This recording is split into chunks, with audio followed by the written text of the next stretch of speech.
secondary traumatic stress. Это вторичный травматический стресс. Кто знает, что это такое? Руку поднимите, пожалуйста. Не знаем? Знает, некоторые знают, да? А есть люди, которые не понимают на казахском. Есть у нас, среди нас? Никого нету, да? Или есть? Все понимают? А если не понимаете, тогда я вас поздравляю, потому что у вас будет сегодня возможность почитать на русском и послушать на казахском. Потому что мен қазақша жалғастырамын, рұқсаттарыңызбен.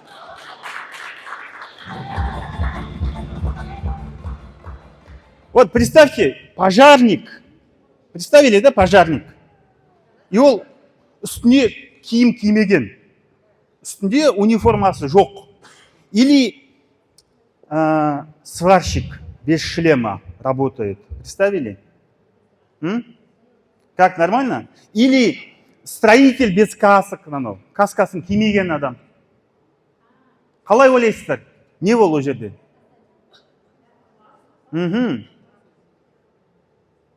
Кімге опасно? Ол кім үшін проблема деп сұрайын. Смотрите, вторичный травматический стресс бұл не деген сөз? Біз бәріміз адамдармен жұмыс жасаймыз. Бір адамның өміріндегі травмалық оқиғаларды есту арқылы, солармен тығыз жұмыс жасау арқылы, немесе сондайды есту, көру, травмадан өткендердің әңгімесін тыңдау арқылы біздің де бойымызға белгілі бір травмалар пайда болады. Сондықтан бұл вторичный деп, яғни екіншілік бір стресс пайда болады. Бұны білуіміз маңызды, себебі жаңағы шлем кимеген мамандар немесе каска кимеген құрылысшы сияқты болмауымыз керек. Бұл ассоциацияны құрылып жатқан кезде, құрылып бастамай тұрып, біз дәкеңдермен сөйлесіп жүрген кезде, менің өзімде сондай ниет болғанда, сапалы мамандар болатын бір қауымдастық, бір орта болса екен деп. Ақпараттар тексерілген, ғылыми дәйегі бар. Қазіргі инфа шумның арасында ешқандай күдікке берілмей, кіріп, мынау достоверный информация деп ала алатын, және әріптестермен бірге бөлісе алатын, яғни сондай бір дамитын жақсы бір орта болса екен деп ниеттенген болатын. Сол мақсатпен де қазір осыны бөлісіп отырмын, өйткені әрқайсыларыңызға бұл тақырыпты білу маңызды. Кеттік, келесі өте берейік. Жаңа да айтып өттік, тек қана бұл сіздерге, яғни арамызда врачтар бар ма? Дәрігерлер? Жақсы. Полиция қызметкерлері бар ма? Немесе үйінде жолдастары, полиция қызметкерлері болғандар, спасательдер. Бәріміз спасатель болып кеттік. Енді барлығымыз адаммен жұмыс жасаймыз ғой. Сондықтан бұл өте маңызды. Тек қана психологтарға арналған тақырып емес бұл. Бұл полиция қызметкерлері, жаңағы құтқарушылар, МЧС-тағы істейтін адамдар, журналистер, адвокаттар, адам құқығын қорғайтындар, яғни адамдардың бойында болып жатқан стресс, сондай травмалық оқиғаларды сіңіретін адамдардың бойында да белгілі бір проблемалар пайда болуы мүмкін. Неге? Өйткені біз робот емеспіз. Біз адамбыз. Солай ғой. Яғни біздің жүйке жүйеміз бар. Келесі өте берейік. Осыларды айтып өттік жаңағына. Журналистерде неде бар екен? Еще контент деген мәселе бар. Бұл бүкіл бәрімізге қатысты. Үйдегілер, бала-шаға қандай контентті қабылдап жатсыздар, өте маңызды. Осы жақында да әртүрлі оқиғалар болып жатыр, естіп жатсыздар, содан жүрегіміз ауырып, қатты уайымдап, яғни біз жүйке жүйемізді не істеуіміз керек? Қарауымыз керек. Ал кеттік. Қандай жағдайларда болады бұл? Күнделікті, күніге сенің сөйлесетін адамың 90% үйіңдегі достарыңнан басқа барлығы кеп сіздерге проблемасын айтатын болса, онда міндетті түрде сіздердің жүйке жүйелеріңізде одан әсерленеді. Немесе ұзақ уақыт күтімдегі адамдар, мысалға болады ғой, бір жерлерде, орталықтарда, немесе қарттар үйінде мүгедектерге қарайтын адамдар, жандар. Әрдайым оларда да ондай стресс болуы мүмкін. Медиа контент туралы айттық. Әрдайым егерде сіздің тиктокыңыз, инстаграмыңыз бір веткаға кетіп қалған болса, сізге постоянно ол не істейді, алгоритм сізге сол өміріңіз түсіңізге кіріп шықпайтын апаттарды, қиындықтарды, жаман бір сондай қиын контент әкеліп бере береді. Одан кейін үйімізде егерде стресске ұшыраған адамдар бар болатын болса, 5 жыл бойы біреудің паникалық атакасын, 20 жыл бойы біреудің эпилепсиясын, немесе біреудің депрессияда жүргенін, ұзақ мерзімді көретін болсақ, бақылайтын болсақ, міндетті түрде өздеріңізге күтім жасауларыңыз керек. Неге? Мынау слайдтың соңында бір цитата бар. Бүгін мына адам не айтып жатыр? Мынау шаш ағарып кеткен біреу сөйледі, бір нәрсеге тамағымызды бұзды деп дым түсінбесеңіздер де соңындағы цитата бар. Соны алып кетсеңіздер, сол үшін рахмет айтамын. Кеттік, келесі. Қандай психологиялық факторлар бар? Өзінде травмасы бар адамдар. Әсіресе комплексный травма. Яғни PTSD дейміз ғой, Post-Traumatic Stress Disorder, ПТСР дейді, посттравматическое стрессовое расстройство. Осының комплексі кімдерде бар? Олар вторичный, яғни өте андай не келеді, жараланғыш келеді. Одан кейін убеждениелермен бәріміз жұмыс жасаймыз. Мен елге көмек бергенде ғана, әлемді құтқарсам ғана менің орным бар деген бір перфекционизммен бір белгілі сенім болатын болса, онда құттықтаймын, сізде де бұл стресс пайда болуы мүмкін. Гипержауапкершілік, мен бәріне көмек бере алмай жатырмын, мен жеткілікті қызметімді жасай алмай жатырмын, көмектесіп адамды жаңағы сол тырнақшаның ішінде ямадан шығара алмай жатырмын деп ойлайтын болсаңыздар, онда біліктіліктеріңізді арттырыңыздар және дұрыс протоколмен жұмыс жасаңыздар. Созависимость уже біреулерге қатты ойына, өміріне тәуелділік. Кеттік, келесі. Енді симптомдар туралы айтайық. Бұны бірнеше категорияға бөлеміз біз. Физиологиялық белгілері бар. Қандай екен? Көріп тұрмыз. Әрдайым сіздерде энергия болмай қалса, шаршап жүретін болсаңыздар, бұл уже соның бір белгісі болуы мүмкін. Барлығына тоқталмай, ұйқыларыңызға байқаңыздар. Ұйқы мәселесі бар. Кімде ұйқымен проблема бар қазір осы жерде? 1, 2, 3, 4, 5, 6, 7, 8, 9, 10. Бұл 7-те қайтасыздар қазір. Келесі физиологиялық признактар, одан кейін эмоциональный признаки. Вот мынаған да қараңыздар. Әрине сіздерге өздеріңізді қараңыздар да, мен қандаймын деп. Бірақ айналаңыздағы адамдарға да қараңызшы. Бұл айтып жатқан тақырыбым ең бірінші өздеріңіз үшін және біліп алыңыздар, сіздер жұмыс жасайтын барлық адамда %99% мынау кездеседі. Кеттік. Когнитивный белгілер қандай?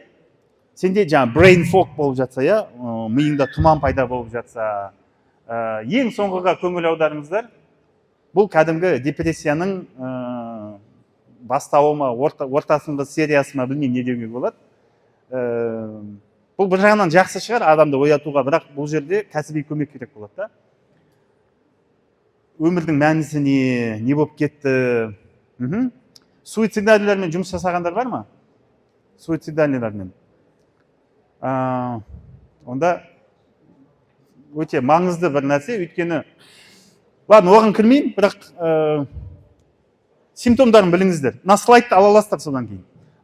Соңынан менде, қазір ойлап отқан шығарсыздар, менде бар ма бұл, вторичный травматический стресс деген менде бар ма, жоқ па деп отсаңыздар, соңынан QR-код болады, QR-кодқа кіріп, Каспиймен ақшаны төлеп, тест ала аласыздар дейін ба?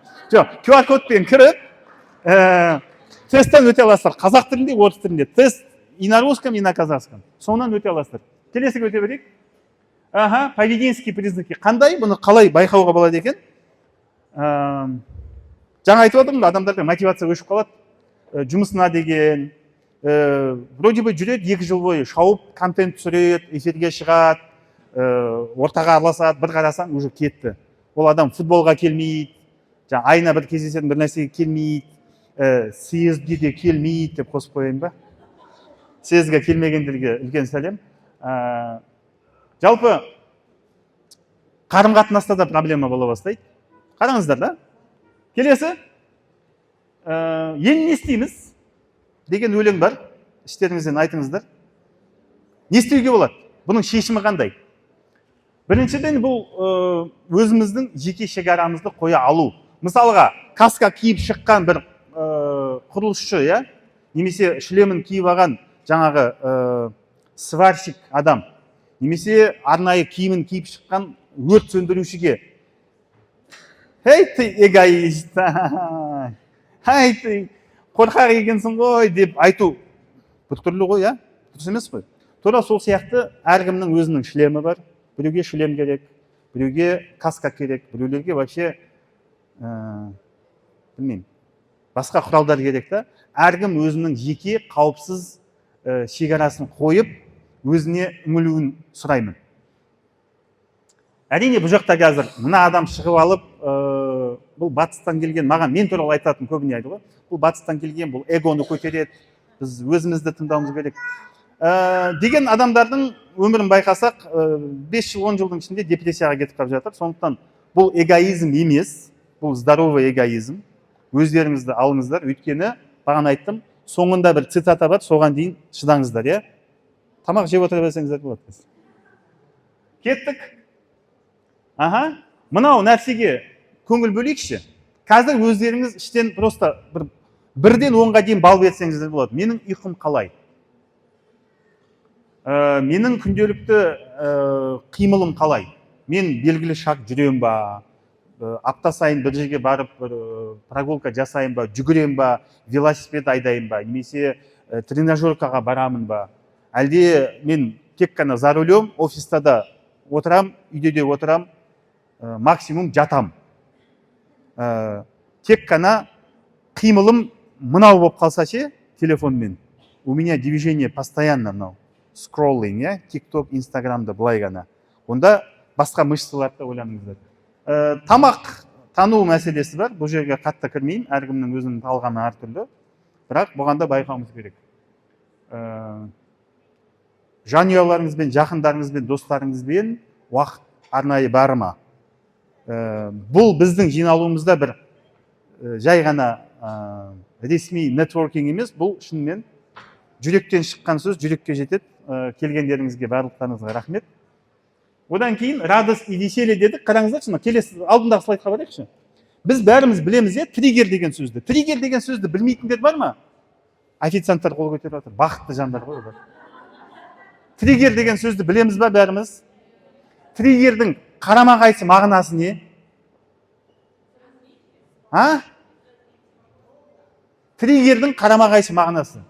Триггерді бәр. Ойбай, сам такой дейін да. Триггердің қарама қарсы мағынасы не? Спокойствие.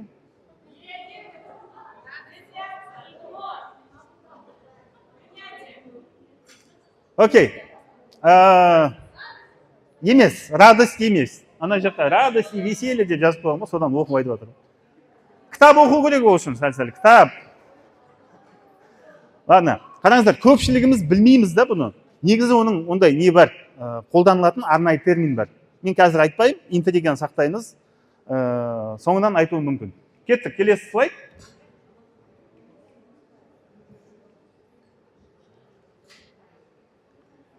Мынаған әсіресе осы жаққа жиналған Қазақстанның және Қазақстанның сыртындағы да басқа да мемлекеттерден, жаңа 10 мемлекеттен біздің ассоциация мүшелері бар ғой. Мынаған қатты қараңыздаршы. Өздерің жеке терапия алыңыздар. Мен бұл жерде анау бітпейтін терапияны айтып жатқан жоқпын. Өздеріңізді қолға алып алыңыздар бұл жерден. Топтан, жергілікті жерлеріңізден, бізден ассоциацияның да әр қалаларда жаңағыдай нелер шығып жатыр ғой, топтар. Бұған белсенді қатысайық. Тұрған жерлеріңізде, бұрынғы орталарыңыздан болу керек. Қолдау берейік, қолдау бере алатын кезімізде. Менен SSP аудиотерапиясын алғандар бар ма қазір осы жерде? 1, 2, 3, 4. Окей. Не үшін SSP деп жатырмын? Жаңа қараңыздар. Мен 2019 жыл есіме түседі, Англияда жүргенде, мен ол кезде әлі SSP-ді қолданбайтын тұғын. Соңғы 2 жылды қарасам, маған жеке терапияма келіп жатқан психологтар, гипнотерапевтар, врачтар, әртүрлі саланың, әртүрлі профильдегі врачтар көбейіп жатыр. Неге? Өйткені жүйке жүйесі дұрыс емес маман ол өзіне де елге де көмек бере алмайды. SSP туралы қысқаша ғана айтам. Соматический практики. Телескамен жұмыс жасайтын мамандар бар ма мына жақта? Йога, немесе әртүрлі somatic experience, массаж, остеопатия. Өте маңызды нәрсе. Мен үшін де бұл қызық бір саланың бірі. Міндетті түрде жұмыс жасаңыздар. Өйткені біз еттен сүйектен жаралғанбыз, ал бізде жүйке жүйесі бар. Одан кейін табиғатқа шығуды және жылына хотя бы бір рет сезіға кеп тұруды әдетке айналдырыңыздар. Кеттік келесі. Кім поливагальный теория туралы білет? SSP-дан алғандардан бөлек кім білет? Поливагальный теория білесіздер ме? Автор Стивен Порджес осы линзадан қараған кезде біз көптеген проблемаларды психосоматикалық жолмен де байланыстырып, нейрофизиологияны да қолға алып, біз бұны шешімін тауып жатырмыз. Осы жерде неинвазивный метод бар, SSP аудиотерапиясы. Бірнеше адам алған екен. Пікірлерін кейінде тыңдасаңыздар болады. Менің көріп жатқаным осы. Мен осы SSP арқылы басқа мамандарға да кәсіби көмек берудемін. SSP-ді білмейтіндер, это окей, норма, өйткені SSP-ді Қазақстанда танытып жатқан, істеп жатқан менен басқа маман жоқ, өкінішке орай. Сондықтан менің өзім ғана айтуым ғана тура келіп тұр. Кеттік. Қысқаша айта кетейін, бұл медитация емес, SSP аудиотерапиясы. Бұл сіздер білетін YouTube-тағы бір аудио медитациялар емес. Бұл тікелей жүйке жүйесіне вагус нервус, 10-я пара нервной системы, вегетативной нервной системаға әсер ететін арнайы ғылыми негізі бар патенттелген аудиотерапия. Қауіпсіздік сигналын беру арқылы біздің жүйке жүйемізді қайта тренингтан, ретюнинг, қайта бір тренировка болады жүйке жүйемізге. Көзге көрінбейді, өте жұмсақ, бірақ жүйке жүйемізді қауіпсіздік сигналын беру арқылы жаңа деңгейге шығарады. Кеттік келесіге. Менен алып жатқандар бар. Көптеген пайдалары бар, бұның бәрін санамайын. Сіздерден талап етілетін пассивный тыңдау ғана қалады, болды. То есть активный мен бір жаққа баруым керек, қатысуым керек емес, on the go дейміз ғой. Режиміңмен жүре бересің, жай ғана тыңдайсың. Скептиктер, you are welcome. Скептиктер болса келсін, әсіресе ер кісілер. Көбіне скептиктер болады, мен скептиктерге есігім ашық. Өйткені сен қаласаң да, қаламасаң да, сенде жүйке жүйесі бар болса, бұл жұмыс жасайды. Келесі? Мінекей, мынау цитатаны қарайық, оқиық, түсінейік, түсінгеннен кейін біреуге түсіндірейік қасымыздағы адамға кім не түсінгенін. Және бүгін осыдан алып кететін бір нәрсе болса, осыны алып кетіңіздерші. Өйткені біз әлемді құтқарам деп жүріп, өзімізді ұмытып кететін маман болмауымыз керек. Келесі. Болды? Тамақ жемей мені тыңдап отқандарыңызға рахмет. QR код мына жерде. Ішіне кірсеңіздер, 2 тест бар. 2 тестті жүктеп алыңыздар телефондарыңызға, және 17 балдан суммарно, ол жерде суммарно бал болады. 17 балдан асып тұрса, егер де, ол жақта кодировкасы бар, сіздерге ойлану керек. Жүйке жүйелеріңізбен жұмыс жасауға. Рахмет сіздерге.